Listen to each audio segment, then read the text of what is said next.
gang violence and other kind of violence. Get away! I could be at work, at school, in my car, and I can still get shot by the police. But I can get shot anywhere. So it is what it is.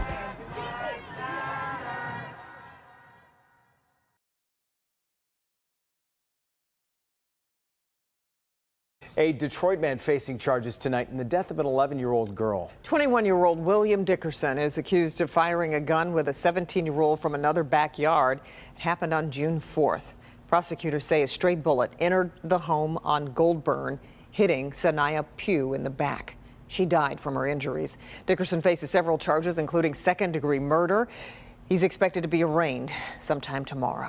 On Detroit's east side, an 11-year-old girl shot and killed in a home during a sleepover. 2 people are now in custody for the shooting that happened on Goldburn near 8 Mile and Shaner last night. Priya Mann is hearing from the police chief about the senseless killing of another child. On Saturday morning, Chief White joined hundreds for a rally to end gun violence. Hours later, he was in this east side neighborhood after a child was shot and killed. When I came outside, all the police was just down there. A children's sleepover on Detroit's east side was shattered Saturday night by gunfire. A little girl asleep inside the home was killed. To find out it was an 11-year-old, that's heartbreaking.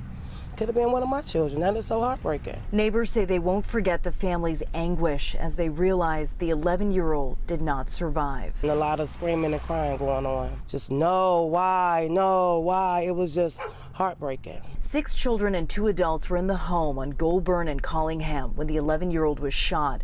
The victim's grandmother called police. That's ridiculous, you know, for them to be home and for the shooting to happen. It's just sad. Detroit police are now investigating whether the home was targeted or if this shooting was the result of stray bullets that tore through the back of the home. Another child from our city being shot, this one fatally, due to some adult nonsense, obviously, that she has nothing to do with. Parents who live in the area say they worry for their children's safety every day. I'm afraid. I try to keep my kids in the house. I don't like my kids outside. But then this kid is in their bedroom. Right. I can't even keep you safe in the house. Why would you do that? You probably knew it was children in there to begin with. You know, so it's just so many heartless people. It's just ridiculous. They have too many irresponsible people with guns. They need to get control over it because this is senseless for someone to have to lose their baby. Detroit police are investigating the potential for 2 scenes here. The first on Goldburn, where that 11-year-old was killed. The other on Waltham, a street over. Anyone with information is asked to call Detroit police. On the east side, I'm Priya Mann, Local 4. I'm here on the corner of MLK and Frederick Douglass, where a shooting just took place. And as you can see, it's a pretty rough area. So I'm basically risking my life reporting on this madness. So make sure you do me a favor and hit the subscribe button. Like the video, hell, share the video. And make sure you go ahead and leave a comment down in the comments section to continue the discussion on how we can find solutions to all this son violence in the streets. I'm Jenquavius Jackson, here live, reporting from Atlanta, Georgia, BGZM News 17. Well, tonight, Saniyah's loved ones, of course, are grieving. We know that 2 people have been arrested in connection to her death. And we're also finding out that this was not a slumber party, but more so a family gathering. Someone unfortunately fired shots with one of those stray bullets coming into the back of the home, hitting Saniyah. Unfortunately, it happened during the worst time also, with so many other children inside as well. Saniyah made it here at 10 o'clock and she did not live past 10:30. It happened instantly, that fast. A family gathering on the east side turns into extreme heartache as 11-year-old Saniyah Pugh was shot in a home with 5 other kids inside. All the other kids were laying around asleep. I have a daughter that's her age that was up. And they were sitting in the bed next to each other and a bullet hit her in the back.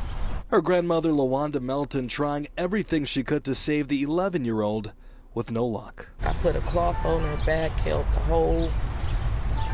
I talked to her and told her to continue to breathe, and she lost life soon as the police came. As investigators still comb the area for evidence, We were the first to tell the family 2 arrests were made in the case, an adult and a minor. I didn't know that yet. I haven't spoke with the investigators yet. The circumstances behind the shooting are still unknown.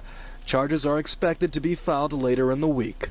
At the same time, what was once a warm family home has turned into a resting place for a tragic memory. It's horrible to have to lay there and all you can just see is the hallway where your granddaughter has collapsed and lost her life.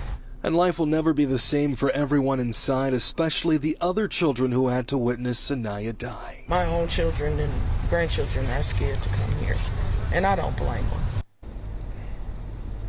And to make matters worse, we're told that Saniyah would have been turning 12 in just a few days on the 24th. LaWanda, on the other hand, is exploring options of moving out immediately.